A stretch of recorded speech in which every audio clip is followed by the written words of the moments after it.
The only reality TV show I have watched in the last few years is a show called Love is Blind. You could call it my guilty pleasure. Perhaps I am pressured into watching it every season by an unnamed man in my life. But nonetheless, my only true justification for wasting 14 hours of my life every year watching the show is because the premise is almost wholesome, and it's actually an interesting social experiment. Unlike in the real world, it gives people the chance to drop their ego and their vanity and intentionally date on a fully emotional level, because you can't actually see the person you're dating. So it ends up progressing relationships more in 1 week than many contestants say of past relationships years in. So I'm not surprised that there have been more legitimate marriages from this show in only 5 years of being on air than all of the decades of Bachelor and Bachelorette combined have. 11 marriages from Love is Blind so far, and 6 from the Bachelor franchise. Love is Blind has been on the air for all of a minute, and they already have many marriages. So perhaps there's something redeemable about this particular reality TV show, but that is not the point of this episode. I'm not advocating for everyone to go watch reality TV. What I do want to talk about, though, is that this season,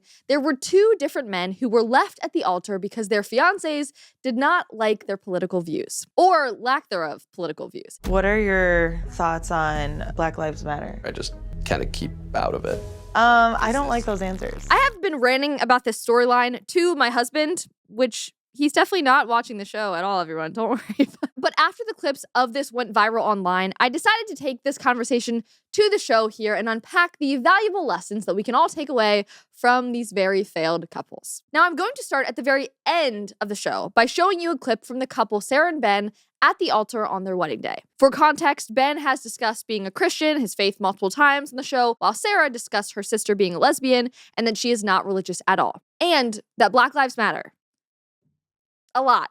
I don't like those answers. Okay, let me just say, at this point in the show, I know that they don't agree on things, which we're going to get into, but they're very much in love. So as a viewer, you're watching these moments at the altar, and you're likely thinking they're going to get married. You don't know for sure until they say yes, but you're assuming they're gonna because they love each other. But in this scenario, she was asked first if she says I do or I don't, which is kind of how it goes. They either ask one or the other first, and then both have to agree, obviously, for them to actually get married.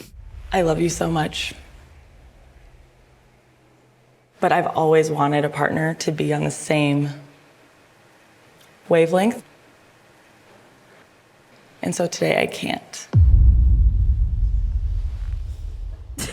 And they bring their families. I mean, these are actual weddings. I never want to be an audience member of these weddings. You don't know what you're getting when you show up to the wedding.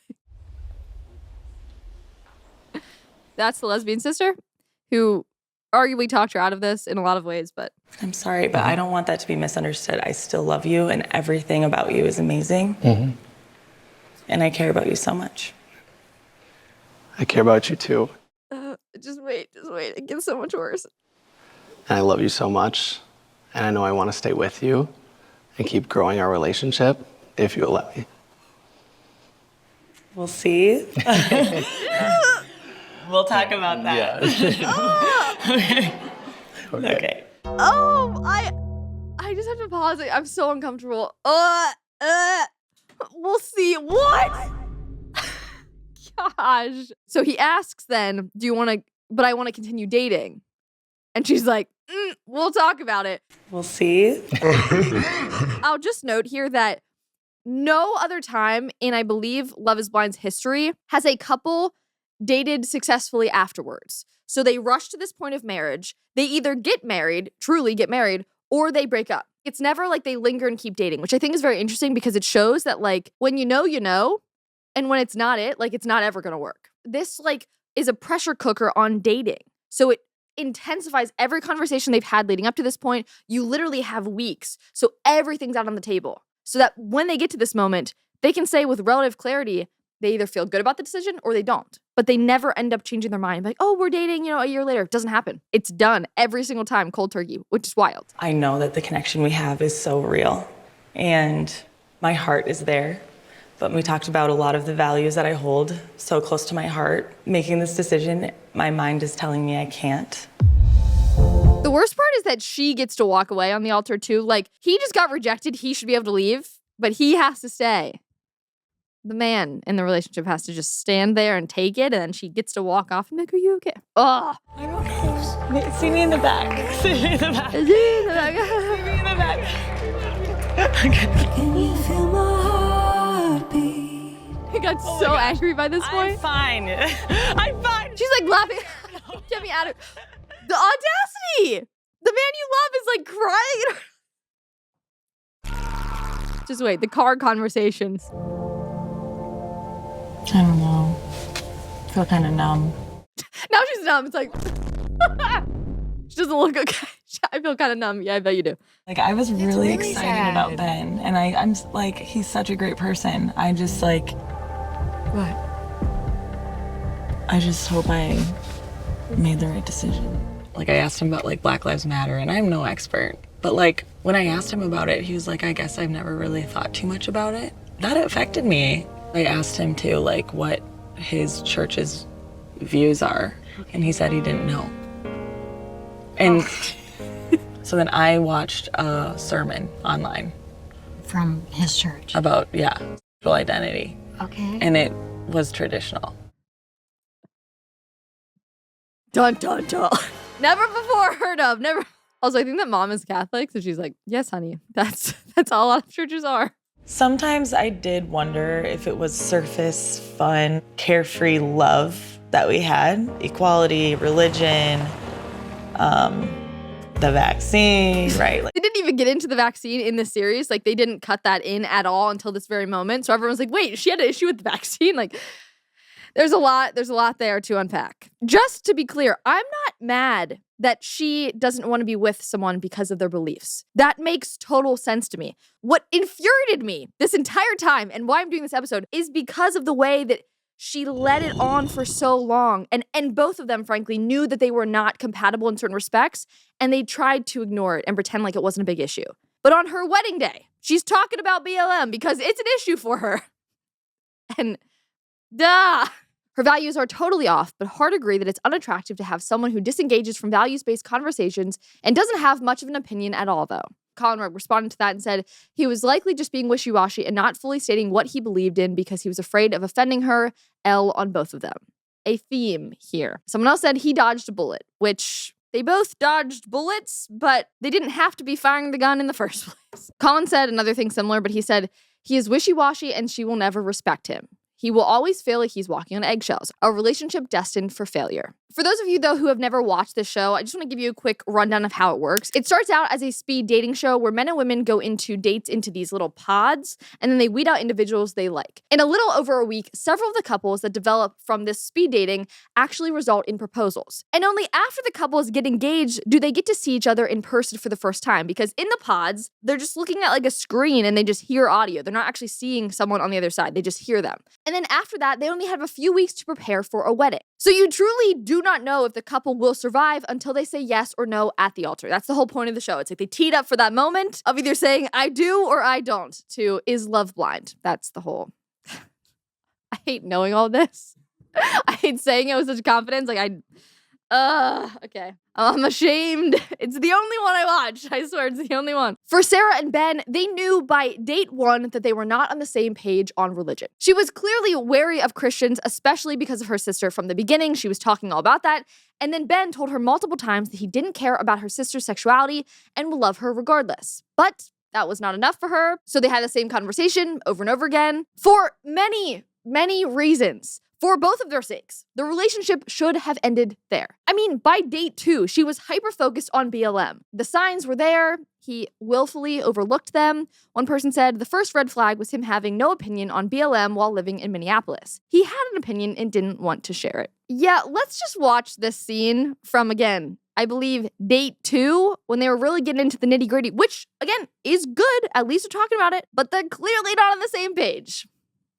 And they pursued each other anyways. I think we should talk about some things. Maybe having an idea about politics and like what we think about some controversial things. Like I think that's really important. I agree. Again, I appreciate the fact that she's bringing it up. Date 2, again, they got a wedding looming if they're going to get engaged. Like, they got to get to these things. So in that respect, it's a good thing. It's just annoying. I grew up in a conservative household. But yeah, like I really didn't get into politics, or like I didn't get interested until Trump took office and George Floyd. I'm like kind of ignorant towards that stuff. Like I didn't vote in the last election. Like as long as I don't know, it's not gonna, do much. So That is so annoying. I'm sorry. So, George Floyd. As long as I don't know, it's not going to do much. Oof. Yeah, not the thing to say. Honestly, to either party, I feel like. If I heard that too, it'd be like, you don't have any opinion on anything? You live in Minneapolis and you like, George Floyd who? And what is Aleppo? You're kidding. No. Yeah, that's tough. I respect him for being honest, though. He's like, I don't know, don't care. So, George Floyd. Mm-hmm. That obviously hit home because George Floyd happened in Minneapolis. Mm-hmm. What are your thoughts on Black Lives Matter? Like, I'm not one way or another. I just kind of keep out of it. I think it's very valuable and important to think about those things. And knowing you, it's not like you're actively like racist, Mm-hmm. but I personally believe what happened to George Floyd and everything else that happened, Mm-hmm. I don't think that's right at all. Yeah. What's so important is to speak up for things that are happening around us, right? Mm-hmm. You know, like our voice really does matter. Yeah. I've just kind of been staying out of it. I don't like those answers. Again, love the honesty, but you don't like the answers to many things at this point. This isn't the first thing they've disagreed on. Done. Shut down. Move on to the next one. Yes, it seems harsh perhaps, but it'll save you in the long run. Also, though, I do have to say, she says here about, she didn't actually get into politics until Trump was elected. So she wasn't involved in politics from the jump. She became more and more interested in it. He maybe is at the beginning of his journey. I thought that was interesting. She literally was like, I don't like that you're not involved, but she also admits to not always having been involved either. Maybe that's why she decided to give him some grace. Obviously, they don't see each other. So Yeah. does she know that he's white? No.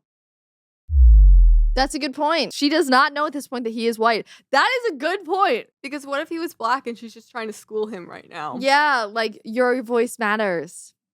That's true.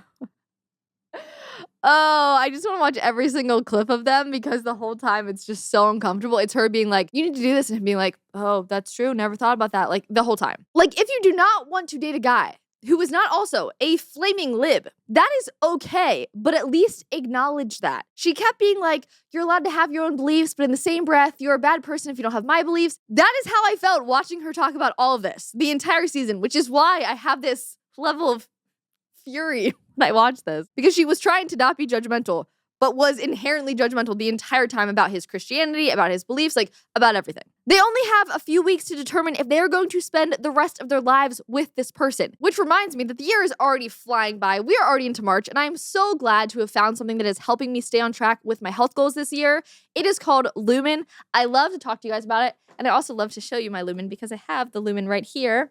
Ta-da! So this is my Lumen, and it is the world's first handheld metabolic coach. It measures your metabolism through your breath and shows you if you're burning fats or carbs in real time.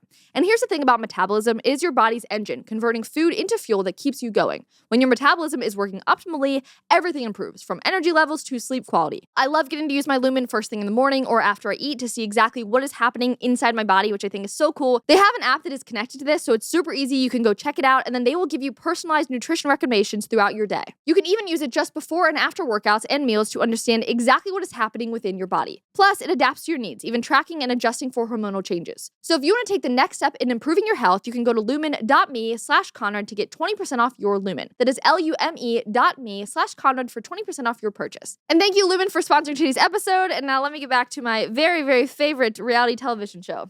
And again, the only one that I watch. Another thing that she was always saying is how important basic human rights are, which again is obvious, but she kept implying that it's not so obvious and that only some people believe that. It honestly became a theme within the show, but also in the comment sections of viewers debating how this relationship unfolded. Everyone was debating back and forth between if a relationship like this could work out in real life with these split political views. One commenter said, no, if human rights are negotiable to someone, it is impossible to understand or relate to them. Which I will start unpacking this by saying that if you are describing one side as not believing in basic human rights, the answer is no. Because frankly, that is a relatively new, radical talking point that conservatives don't believe in human rights and only liberals do.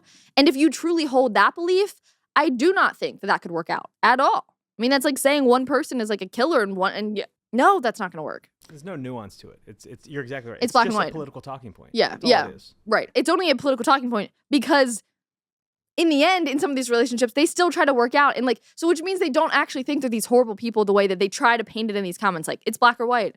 Because what this show did is it kind of strips you from everything. And you actually do fall in love with these people because they perceive each other as good people. And then the politics start to be added in and it starts to like see how it changes the dynamics, which is just interesting. Again, interesting social experiment. That's why I watch it. I don't watch the Kardashians. Another woman commented and said, I know plenty of couples that do it. Why is it that it's always the Democrat voters that are the ones who can't accept differences in political beliefs? This season was awful for that reason. It was a theme this season. I knew from episode 1 I needed to talk about it on the show.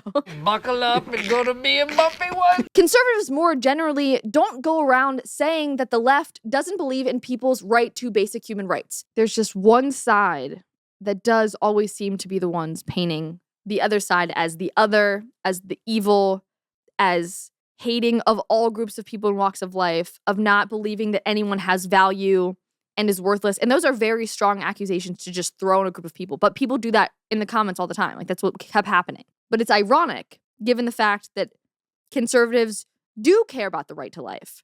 So much so that they go out of their way to protect the most innocent lives. But somehow it's spun that we are the ones that are so dangerous and so evil because we don't believe in basic human rights. But it's funny, again, because we believe in the most basic human right. So that's why all of their other accusations about human rights, to me, go out the window because they're not even advocating for the most innocent human life. So every one of those arguments, I literally roll my eyes at because it doesn't track. And we are the ones trying to defend the innocent lives. Please define what those human rights are. And I was sensing that everyone was coming back to the idea of abortion and how the men in the show don't support basic human rights because they don't support the women's right to choose. This one commenter said, there doesn't need to be more. That's everything. We can't be with men who vote to harm us and harm others. Again, the harm us, we're talking about abortion here, which again is what makes it so ironic. One user, though, found Sara's X profile, which made it pretty clear why a duo like her and even a mildly conservative-ish Ben would never work. The guy who found it said, I can't believe Sara Carton on Love is Blind wouldn't marry the guy just because he wasn't 100% woke. He had gay friends and is just a genuinely nice guy. Who could have seen this? Oh wait, this is her last post. She reposted this of someone replying to Donald Trump and said, shut the F up, you lying piece of infectious human waste. You haven't done jack shit to help combat this plague, which you continuously labeled the China virus, you racist, mother effing, sexist, narcissist, pathological lying trash. Yes, queen, you're so nice and accepting. And also the China virus, like it did originate in China. We have fact-checked that, fact-check true, but so that was her last tweet. Think if I was Ben, once I got my phone back, I'd like go to everyone's social medias. And if I saw that, I'd be like, okay, maybe we're not on the same wavelength. But he didn't seem to care. That's kind of my other beef with him, to be honest. So if that's how you feel about people on the other side, yeah, I don't think marrying someone who supports that person is going to work. Or who didn't actively vote against that person. But the prevailing question remains, can a relationship like this work with two different political views? Here's one guy on TikTok talking about it. Because of the fact that their political beliefs didn't align, they just inherently weren't like gonna be aligned even in terms of like other emotional values. It makes me wonder, that's actually like an eternal question. Can people with very different political beliefs be in a loving, happy marriage? I wonder.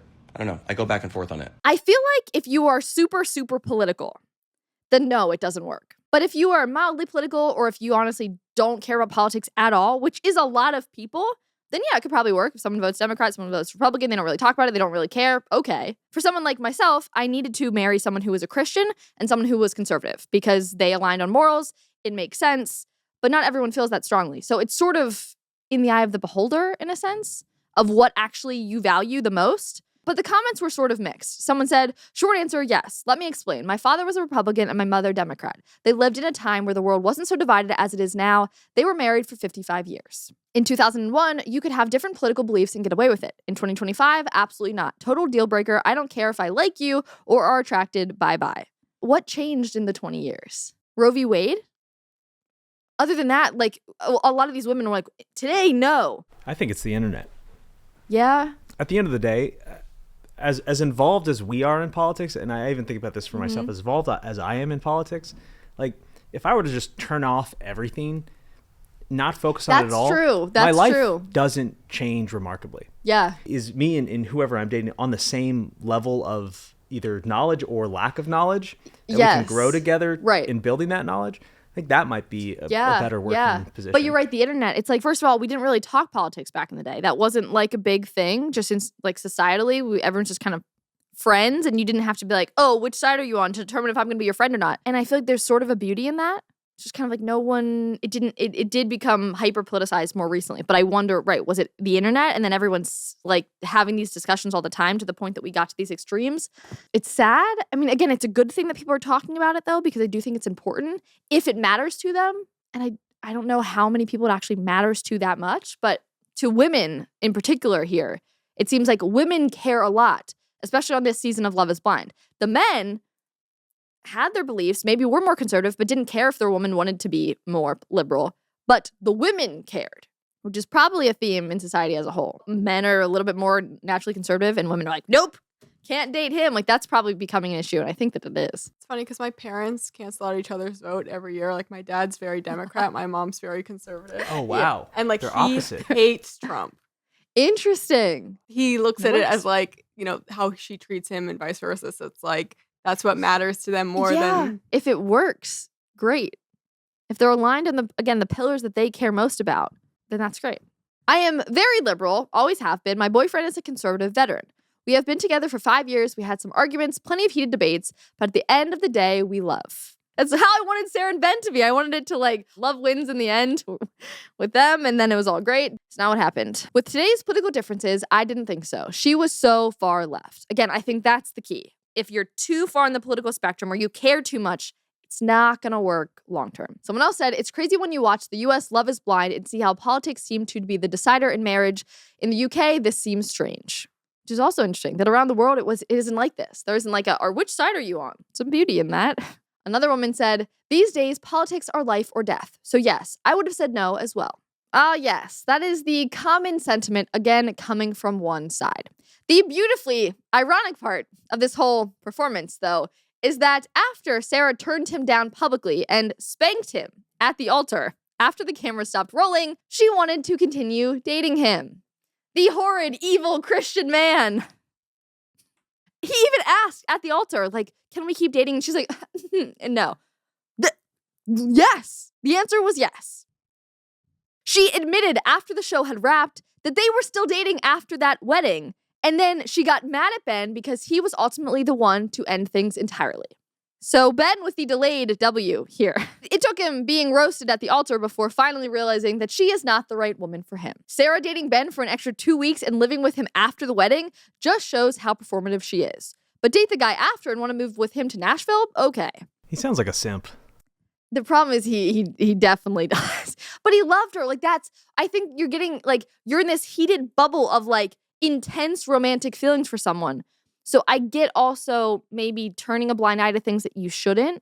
I don't justify it, but maybe I see why he was doing it because he's like, this is the love of my life. Like, it's all going to work out. And again, the man didn't vote. He doesn't care about politics. So he probably doesn't even realize how much other people do care about politics. To the fact that he would be roasted at the altar for it. How could he not be aware of all the stuff going on? Just, I mean, he's a young, he's not old. I'm sure he's got Twitter. I'm sure he's got all the social medias. Bro just doesn't care. A lot of women here wanted these men to have opinions. Even if they weren't the opinions that they shared, they're just like, give me think about this, have an opinion, which I thought was interesting because I agree, have an opinion on these big topics. Whether or not you want to cancel weddings over them, that's different, but at least think about them. That leads me to believe, are you not having a thought? Strategically? Strategically, exactly. Yeah. Are you thinking about... Right. Because now that makes you really a simp, and now I really don't like you. Right. If you never thought about George Floyd and you live in Minneapolis... and you're just not saying it because you want the girl to like you, or you're not strong in your convictions. There's a lot here, but none of it's good. That's the moral of this story. Learn what not to do, folks. And the other couple, Virginia and Devin, also ended things at the altar over his politics and his lack of being willing to discuss that. Also, this couple ended, which was also a surprise because everyone thought this one was going to end in a marriage, or at least I did.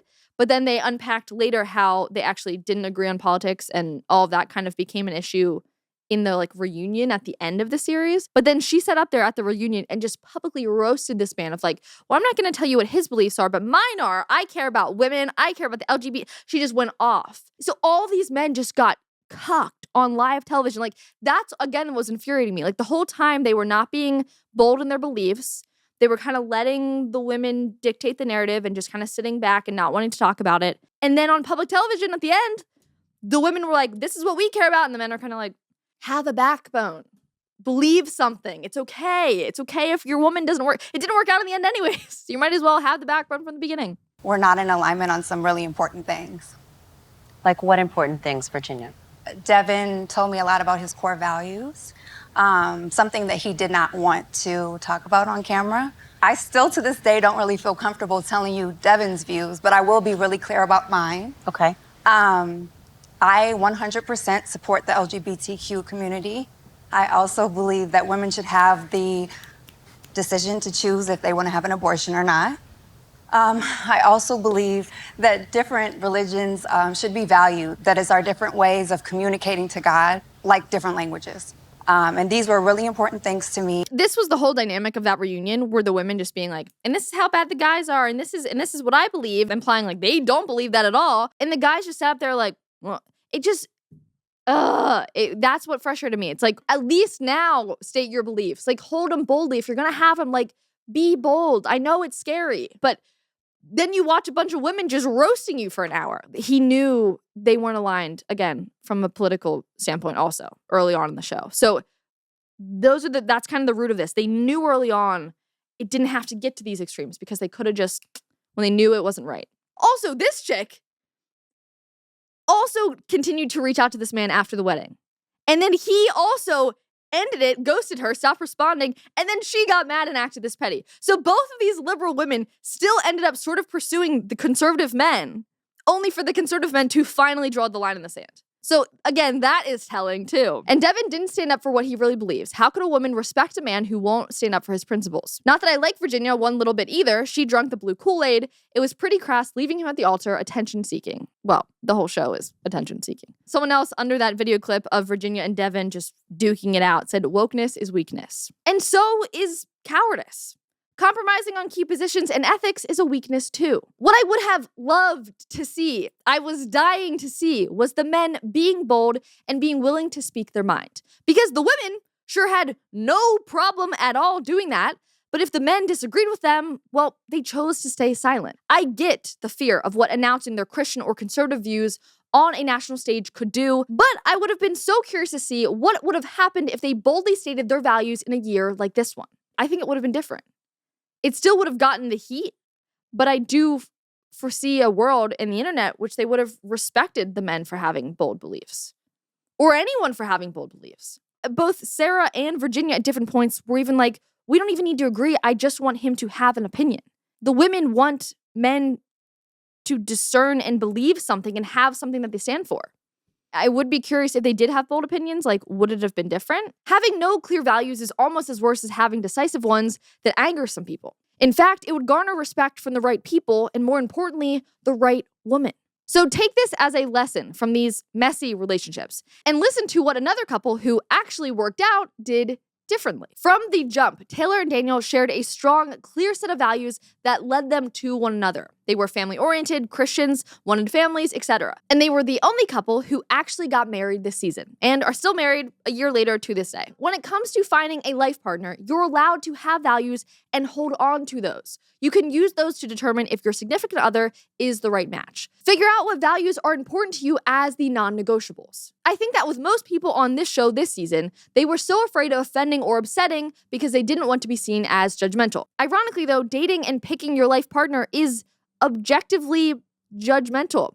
You have to hyperanalyze everything about a person in order to make one of the most important decisions you will ever make. As my dad always loves to say, he calls it the bug me, bag 'em theory. But if they bug you, bag 'em. It's that simple. And honestly, it has proven true in my own life, in all of my friends' life, because he gives this advice to everyone. If they bug you for any little reason, bag them. On to the next, until you find the one. The point of his message and my message here is that you are allowed to be picky. Whether or not people want to admit it, the very nature of dating is you at your judgiest. Like, that's what I think is so funny. Dating is inherently judgmental. You have to look and analyze everything about a person to be like, that is the one or not. the beauty about this show is that you're not getting the visual element of that first. So you can actually judge on morals and values and emotion and intellect first before you judge on the outer facade, which is really cool because it ends up working for people a lot. Everyone is entitled to their opinions, but be honest and bold from the beginning. So discern what you believe and then own it. It will save you a whole lot of heartache and drama, even if your relationship is not being aired on television for the world to see. And more importantly, it will lead you to the right partner in the end. Thanks so much for watching today's episode. If you want more content like this, make sure to subscribe to our channel and like this video if you enjoyed it. And last but not least, if you want more content, you can follow me on X and Instagram. Thanks so much and have a great day.